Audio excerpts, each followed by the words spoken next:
Humphrey Tonkin has addressed eloquently William Auld's contributions to the Esperanto movement, including its translated and original literature, literary criticism, teaching materials, and Auld's deep commitment to advancing in every possible way the cause of the language initiated by Ludwig Zamenhof. I entirely agree with his assessment of the value of these contributions, so will not repeat, but just add some history and impressions from my personal experience. My first contact with Bill Auld was in 1970, when after a 1969 session where I taught 3 levels of Esperanto courses at Massachusetts State College in North Adams, right before an annual meeting of the Esperanto League for North America, ELNA, one of the students in the advanced course, Catherine Schultz, had the idea of approaching 2 administrators she knew from San Francisco State University to replicate the idea on the West Coast. With the Massachusetts precedent of undergraduate and graduate level course credits given for Esperanto study, summer session director Lloyd O'Connor and Dean of Humanities Richard Trapp were open to this experiment. The obvious choice to direct the new course program was Auld, since he was looking to trial run his innovative first course in Esperanto, and would also be the ideal instructor for an advanced course in Esperanto literature. I was privileged to be invited to teach as Auld's assistant, with an intermediate course in the afternoon, while he instructed beginners in the morning and experienced speakers, including a number living in the San Francisco area, in the evenings.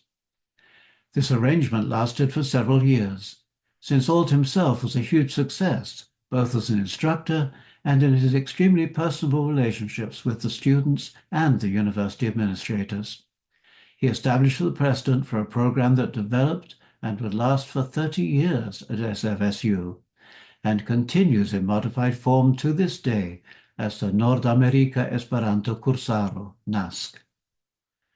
Bill Auld was always gracious and supportive of everyone involved, and was a wonderful mentor to me, encouraging me to give presentations in the advanced course, including translations of Spanish literature, my professional field. Despite his vast knowledge of the language and its literature, he had a humility that would always allow for respectful consideration of differing views. When discussing his own work, La Infana Raso, the infant race, also known as the Mewling race, he fully accepted that since literature must necessarily be interactive between authors and their readers, his own explanation and interpretation, while valid, was not the only possible one. He was excited when students asked questions or made comments that brought out new perspectives, or argued with him on the motivation, purpose, or interpretation of his work. He accepted that once written, the work would never stop allowing for widely differing readings of its meaning that would go far beyond his own, including those coming from the full variety of world cultures which its readers represented. Unlike some authors, Auld would not normally characterize the reader's perspectives as right or wrong, but be willing to try to understand and learn from them. While he did hold firm views of his own concerning the language and the movement, and battled misconceptions whenever he saw them, he had a deep interest in the background and views of those with whom he interacted. This enabled him to encourage students in their continuing Esperanto activity, and owing to his inspiring positive views, many felt they owed him a great debt. Several became NASC instructors in their own right. A few, in later experience, following Auld's model of continuing devotion to uncovering the full power of the language, reached the level of membership in the Esperanto Academy. Auld's amazingly extensive list of achievements in service to the cause included a term as president of that august institution, as acknowledgement of his linguistic and literary expertise and activity.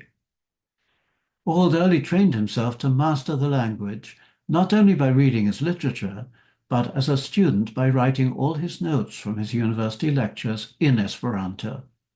Bill Auld and Ivo Lapena were the 2 exponents of the language who most impressed me by their totally natural or native-like use of it, never seeming to be at a loss for the exact words they needed to express their ideas. While the 2 held conflicting views in a number of areas, especially in later years, Auld's unbounded generosity was evidenced in a particular service he performed for Lapena at the time of his immigration to England and his accepting a position as lecturer in the London School of Economics. Having held the chair in international law at the University of Zagreb, Lepena was proud of his being able to advocate in French for a country he defended before the International Court of Justice in The Hague. However, he always felt challenged by English, both structurally and phonetically. Lepena wrote his lectures for the LSE in Esperanto, and Auld rapidly turned them around into native English, since this was the only way Lepena could fulfill his obligations to his appointment. Bill Auld did not seek position to validate his intellect and his work. He was content to stay with being deputy head teacher at his school in Alloa, a post that allowed him in holidays and on lunch and other breaks to continue devoting himself to his writing and promotional work for Esperanto. By accepting and making available his 5,000-book collection of Esperanto literature, the National Library of Scotland has provided a service to all those who, through his efforts, have entered the unexpectedly rich and fascinating world of Esperanto.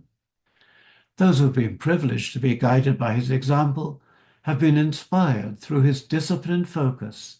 his care and kindness, his valuing of the contributions of every individual, and his total commitment to supporting the best in humanity through teaching and literature. He saw in Esperanto a creation of true genius, because it allowed not only for depth in egalitarian transcultural communication through speech and literature, but for the full personal expression of the innate genius in every individual who understands its potential.